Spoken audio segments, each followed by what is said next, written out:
morning. Welcome back to Breakfast Television. Now, we are looking at a drive that is incredibly light, which is some good news because there should not be any travel really unless it's essential. So right now, we are watching a problem, a very minor one, and it's because we aren't looking at any major traffic through this area. Northbound Weston approaching the 401, we have, it looks like just a shoulder here blocked off because of a collision. We do have a tow truck on the scene, again, not slowing anything down whatsoever. This is a look at the 401 moving through Weston right now. You can see things are moving at the limit. That could actually be said for the 401 across the GTA, both in the express and collector lanes. Southbound 404 DVP combo moving well, approaching Newmarket through Markham, through Richmond Hill, and onto towards the downtown core. To the left of your screen, that is the southbound DVP, and again, it is moving at the limit. Bank securely from anywhere, anytime with CIBC, whether it's paying bills, depositing checks, or transferring money in Canada and around the world. With CIBC, you can do it all 24/7. That is a look at what we have going on for your roads, and now I'll send things over to Frankie for a look at the forecast. Hey, good morning. Thanks, Steph. I hope everybody's having a good Friday. Some beautiful Colangelo in front of us there. Through the afternoon, it's going to be a perfect afternoon to open up the windows, get some fresh air, listen to the birds.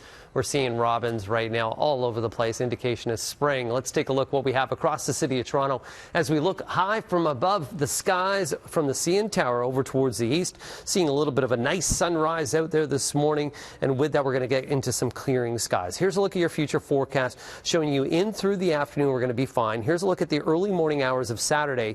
By the time we get into 12:30 Saturday morning, Windsor rolls into some rain at that time. We'll get into some wet weather mid-morning, early afternoon on Saturday. That's going to continue on and off all the way through into Sunday. So take in the sunshine while you can for today, because this weekend looks a little bit overcast, a little bit damp, and it's going to be a very windy Sunday overall. Right now, current conditions 2 degrees in the city of Toronto. We have -1 over to Ottawa, 0 in Quebec City. We have temperatures of 2 to my friends in Windsor. Chicago today, waking up to 3.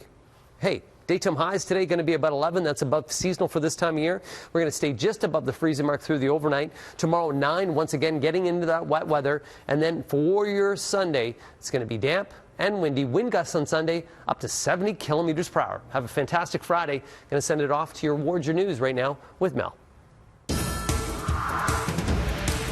Thank you, Frank. And we are following breaking news from the UK, where British Prime Minister Boris Johnson says he has tested positive for COVID-19. So he just confirmed this on Twitter. He said he has been experiencing mild symptoms, so he decided to get tested. That test returning back positive. He is now in self-isolation inside number 10 Downing Street. Now, he says he will still lead his country's charge against the fight against COVID-19 from behind closed doors. So we'll just turn around that clip for you in a little bit. But again, breaking news that the British PM has tested positive for COVID-19. We'll bring you more in just a few minutes' time. Time now is 7:31, and there are so many angles when we talk about COVID-19. Of course, we're talking health concerns, but a big one that a lot of people are concerned about is the economic concerns, especially if you're an independent business owner. These are definitely some troubling times. Small businesses, especially non-essential ones, are being severely impacted. So how can you weather this storm? Joining us now via Skype is Dan Kelly, the president of the Canadian Federation of Independent Business. Good morning to you, Dan. Thank you so much for joining us today. Happy to be here. Numbers are not great. So just looking as of last weekend, and a lot has changed on a daily, but as of last weekend, 55% were partially or fully shut down. And of course, that number has significantly skyrocketed.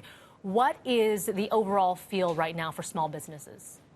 It is pretty brutal. A lot of small businesses, as you just said, are shut down partially, even more shut down 100%. And of course, the obligations of those businesses are still pretty significant. They're still expected, of course, to pay their wages to their employees. Many of them are having to turn to layoffs because their business income is essentially zero. And business owners are trying to sort out what can they do to try to protect and keep the health of their employees, what they can do to keep their employees paid, and how do they ensure that the future of the business is intact so that after the emergency phase is over, they'll still have something to come back to. Often it's their life's dream to set up this business that is very much in risk of being taken away.